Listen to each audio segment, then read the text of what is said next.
바리새인들과 서기관 몇 사람이 예루살렘에서 갈릴리까지 예수님을 찾아왔습니다. 여러분, 누군가가 멀리서 찾아오면 반갑습니까? 어떻습니까? 반갑죠. 그러나 예수님은 반갑지가 않았어요. 왜냐하면 이전에 벌써 이 바리새인들과 서기관들을 만났기 때문입니다. 여러분, 바리새인들은 어떤 사람들입니까? 율법을 철저히 따르면서 누구보다도 경건 생활을 하는 사람들이 바리새인들입니다. 서기관들은 율법을 전수시키면서 율법을 해석하는 그 율법 학자들이 서기관들입니다. 그런데 이들을 예수님께서는 이전에 만나셨습니다. 먼저 바리새인들은 앞서서 안식일 논쟁을 하였습니다. 예수님과 대적 관계였고, 또 이들은 헤롯 왕과 더불어서 예수님을 살해할 모의를 했습니다. 마가복음 3장 6절입니다. 바리새인들이 나가서 곧 헤롯 왕과 함께 어떻게 하여 예수를 죽일까 의논하니라. 그러니까 이 바리새인들은 뭐예요? 예수님은 빨리 제거해야 될 인물이야 라고 벌써 대적 관계예요. 그런데 지금 갈릴리까지 찾아왔어요. 서기관들은 어떻습니까? 이 서기관들 역시 예수님이 바알세붑의 힘으로 귀신을 쫓아낸다고 음해한 자들이었습니다. 마가복음 3장 22절입니다. 예수께서 예루살렘에서 내려온 서기관들은 그가 바알세불이 집혔다 하며 또 귀신의 왕을 힘입어 귀신을 쫓아낸다 하니. 그러니까 여러분, 멀리서 찾아왔는데, 이 바리새인과 서기관 두 집단이 찾아왔는데 반가워요? 반갑지 않아요? 긴장감이 감돌고 있죠. 죽이려 하고 음해하고 대적하는 그들이 찾아왔는데 뭐가 반갑겠습니까? 아마 이들은 예루살렘에서 벌써 소문을 들었을 거예요. 예수님께서 오병이어로 또 죽은 자를 살리시고 게네사렛에서 예수님 옷가에 손만 대도 다 치유가 되더라. 그런 소식을 듣고 이들은 왜 온 거예요? 책 잡으려고, 뭔가 이들을 악의적 목적을 가지고 찾아온 거예요. 그래서 이 바리새인들과 서기관들의 이 종교적인 권세는 예수님을 대적하고 있는 것입니다. 그런데 마침 바리새인과 서기관들이 이 갈릴리에 오자마자 뭘 본 거예요? 오자마자 예수님의 제자들이 손을 씻지 않고 떡을 먹는 장면을 본 거예요. 여러분, 예수님의 제자들은 어떤 생활을 합니까? 예수님과 함께 하루 종일 걸어 다니시고 많은 이들을 고치시고 복음 전하시고, 그러니까 너무너무 피곤한 상태예요. 그래서 배가 얼마나 고팠겠습니까? 허겁지겁, 여러분 그 당시에는 물도 귀해요. 그냥 손 씻지 않고 떡을 먹는데 그것을 이 바리새인과 서기관들이 본 거예요. 2절 말씀입니다. 함께 읽겠습니다. 그의 제자 중 몇 사람이 부정한 손 곧 씻지 아니하는 손으로 떡 먹는 것을 보았더라. 이 바리새인과 서기관들은 그 장로들의 전통을 준행하지 아니하는 그 부정한 손으로 떡을 먹는 그 제자들을 보고 예수님께 뭐 하고 있는 거예요? 항의를 하고 있는 거예요. 어떻게 손도 씻지 않고 떡을 먹고 있느냐라고 얘기하는 거예요. 여러분, 사실 이 장로들의 이 전통은 율법을 잘 지키기 위해서 유대인들이 만든 세부 실천 사항입니다. 뭘 잘 지키기 위해서?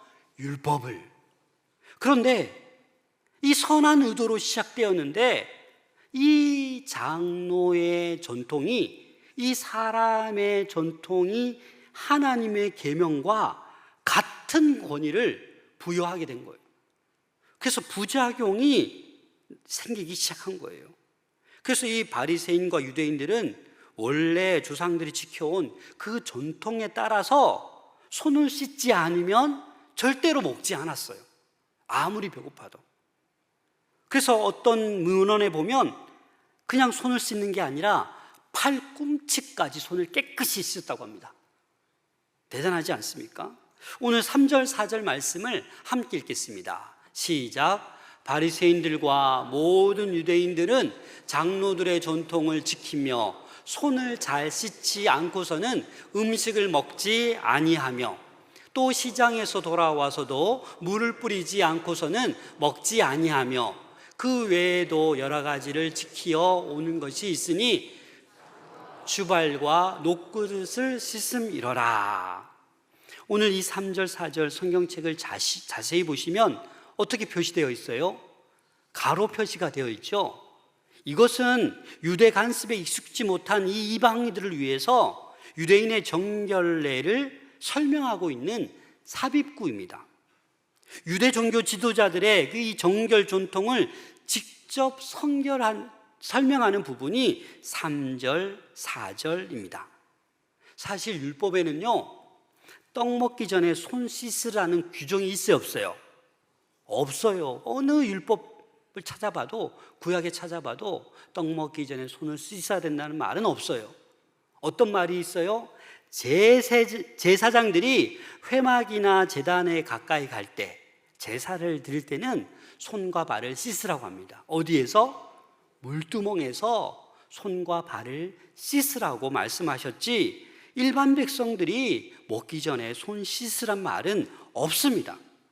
그래서 일반 백성들이 식사하기 전에 손을 씻는 것은 유대인들의 전통일 뿐입니다.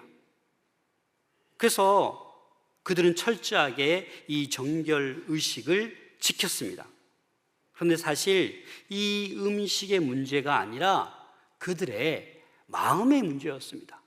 아무리 깨끗하게 손을 씻고 먹어도, 아무리 정결하게 해도 그 마음이 더러우면 그거는 잘못된 거죠. 너무나도 우리는 형식에 집착하느라 근본 정신, 본질을 외면할 때가 많습니다. 사실 더러운 마음이 가득한 그들이 정결 의식을 들먹이면서 타인을 정죄한다? 이거는 최고의 극치를 떨고 있는 거예요. 이 바리새인들은 예수님께 이렇게 또 얘기합니다. 왜 장로들의 전통을 따르지 않느냐라고 예수님께 질문합니다. 5절 말씀입니다. 5절 말씀 함께 읽겠습니다. 시작. 이에 바리새인들과 서기관들이 예수께 묻되 어찌하여 당신의 제자들은 장로들의 전통을 준행하지 아니하고 부정한 손으로 떡을 먹나이까? 여기에서 장로들의 전통, 이게 무슨 전통이냐면, 이 장로는 모세가 70인 장로를 세웠잖아요. 그 장로를 얘기하는 거예요. 다시 말해서 이 모세 때부터 내려오던 전통, 율법을 더 명확하기 위해서 세운 세부 지침들, 그때부터 구두로 전해 내려오는 그 전통을 얘기하고 있는 것입니다. 그래서 그런데 이 전통이 어떻게 됐어요? 율법과 동등하게 되었어요. 아니, 구전으로 내려왔음에도 불구하고 이 율법과 이 전통이 맞붙었을 때 동등한 권위를 갖게 되고, 더 나아가서 율법보다도 뭐가? 전통이 우선하게 되었다라는 것입니다. 본질보다도 비본질이 우선하는 그러한 이 바리새인 서기관들의 모습을 볼 수 있다라는 것입니다. 그래서 이 장로들은 이 전통에 집착하는 이 종교 지도자들을 어떻게 해요? 이 전통을 가지고 사람들을 함부로 정죄하고 있었습니다. 하나님이 명하시지도 않았고 정죄하시지도 않은 행위를 사람이 임의로 만든 그 전통을 가지고 정죄하고 있는 것입니다. 이것은 하나님의 말씀에 대한 권위에 대한 월권입니다. 사실 하나님의 말씀은 우리가 그 말씀을 잘 지키고 경건한 삶, 거룩한 삶을 살아가라고 하나님께서는 우리에게 말씀을 주셨어요. 근데 이 말씀을 가지고 누구를 막 정죄하라고 주셨습니까? 아니에요. 하나님의 말씀은 누구를 정죄하라고 주신 말씀이 아니에요. 어떤 말씀을 봐도 이 말씀을 들고 너는 다른 사람에게 정죄하고 막 찔러버려라, 그렇게 하지 않았어요. 그런데 이 전통은 어떻게 하고 있는 거예요? 이 장로들의 전통은 사람을 지금 정죄하고 있는 거예요. 바리새인과 서기관들이 예수님의 제자들을 지금 정죄하고 있는 거예요. 왜 손도 씻지 않고 그 떡을 먹고 있느냐라고 추궁하고 있는 것입니다. 이제 바리새인들과 서기관들의 질문에 이제 예수님께서 처음으로 답을 하십니다. 그 답이 6절 말씀입니다. 6절 말씀 함께 읽겠습니다. 시작. 이르시되 이사야가 너희 외식하는 자에 대하여 잘 예언하였도다. 기록하였으되 이 백성이 입술로는 나를 공경하되 마음은 내게서 멀도다.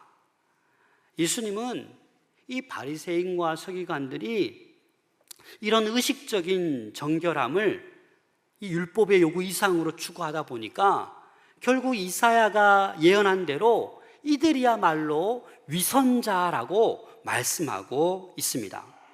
이 장로들의 전통, 이 사람들이 만든 계명, 이것은 바로 입술로는 하나님을 공경하되 마음은 하나님에게서 멀다라는 이 이사야 선지자의 경고를 인용해서 예수님은 지금 누구를 책망하고 있어요? 바리새인과 서기관들을 책망하고 있어요. 그래서 7절에서 두 번째 사람의 계명을 하나님의 가르침으로 가르치는 이 위선자들이라고 얘기하고 있습니다. 7절 말씀 함께 읽겠습니다. 시작. 사람의 계명으로 교훈을 삼아 가르치니 나를 헛되이 경배하는도다. 사람의 계명으로, 하나님의 계명이 아니라 사람의 계명으로 가르치는 거예요. 그렇기 때문에 헛되이 하나님을 경배하게 될 수밖에 없다라는 것을 말씀하고 있는 것입니다. 전통 때문에 뭐가 지금 무시되고 있어요? 율법이, 하나님의 말씀이 무시되고 있는 것입니다. 그래서 사람들은 하나님의 계명을 버리고 사람의 전통을 지금 지키고 있는 거예요. 다시 말해서 주객 전도가 일어나고 있는 거예요. 결과적으로도 계명에 담긴 하나님의 그 의도, 뜻은 잊어버리고 그 계명을 지키기 위해 만든 전통만을 금기처럼 남아서 이어지고 있다라는 것입니다. 그래서 8절에 이렇게 말씀합니다. 8절 함께 읽겠습니다. 시작. 너희가 하나님의 계명은 버리고 사람의 전통을 지키느니라. 계명과 전통이 주객 전도되면 사람들은 하나님을 알 수 있어요, 없어요? 알 수 없어요. 왜? 하나님의 말씀이 아니라 전통만 따라가기 때문에, 종교적 의식만 열심히 따르기 때문에 하나님을 알 수가 없습니다.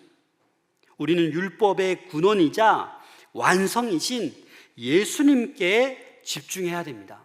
그래서 예수님은 율법의 완성이라고 말씀하셨어요. 그래서 우리는 이 예수님, 전통은 예수님과 무관합니다. 아무리 전통을 많이 알아도 예수님을 모르는 거예요. 그 가운데 사랑이 없는 거예요. 그래서 율법이 완성된 진정한 하나님의 사랑이다라는 것입니다. 그래서 예수님은 사람의 전통을 지키려다가 오히려 참된 하나님의 계명은 버리고 있는 그 바리새인들의 어리석음을 지적하고 있습니다. 율법의 완성자는 누구입니까? 예수님 한 분밖에 없습니다. 오늘 본문을 가만히 보니까 이 장로들의 전통이라고 3절, 5절에서 표현하고 있습니다.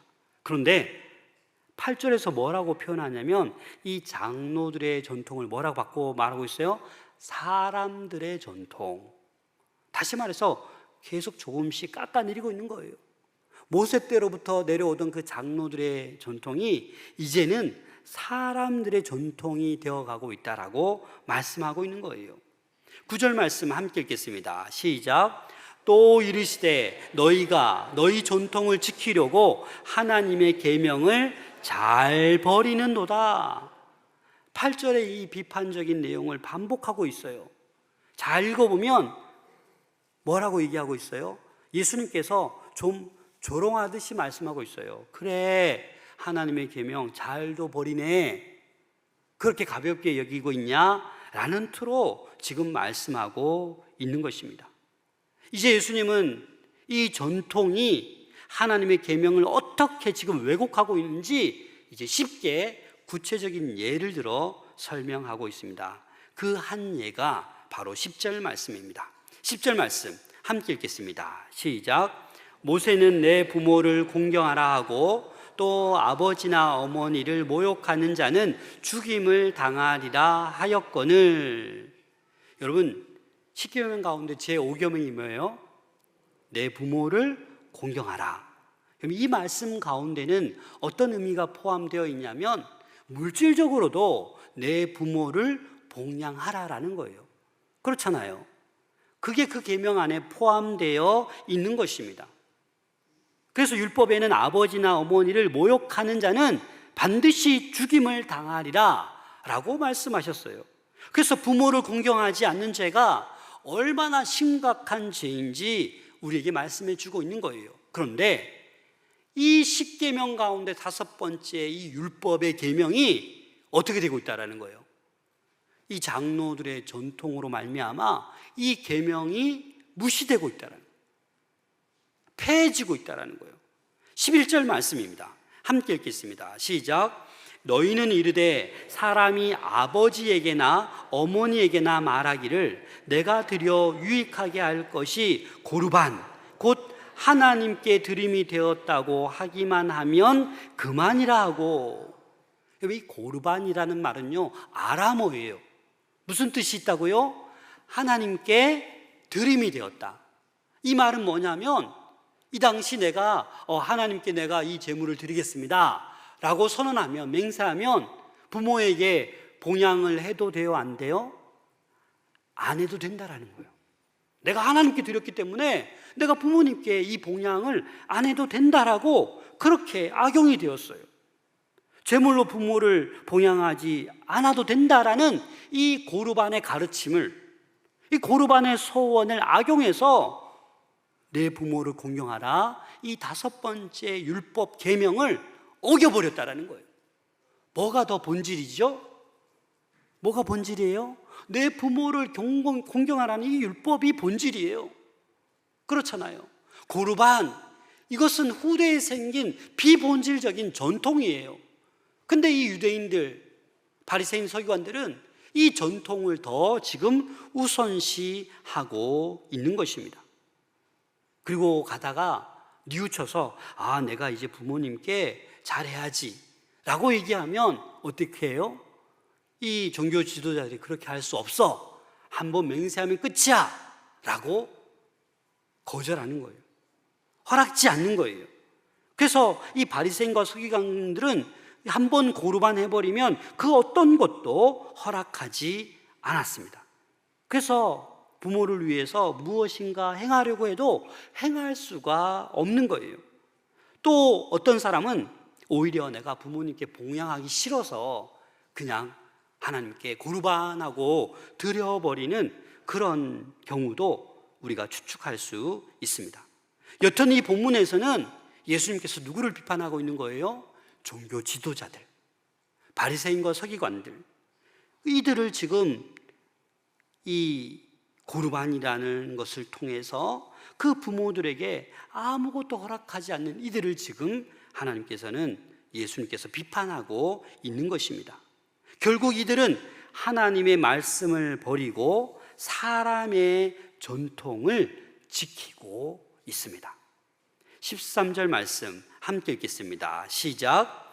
너희가 전한 전통으로 하나님의 말씀을 폐하며 또 이 같은 일을 많이 행하느니라 하시고. 이것은 하나의 예다라는 거예요.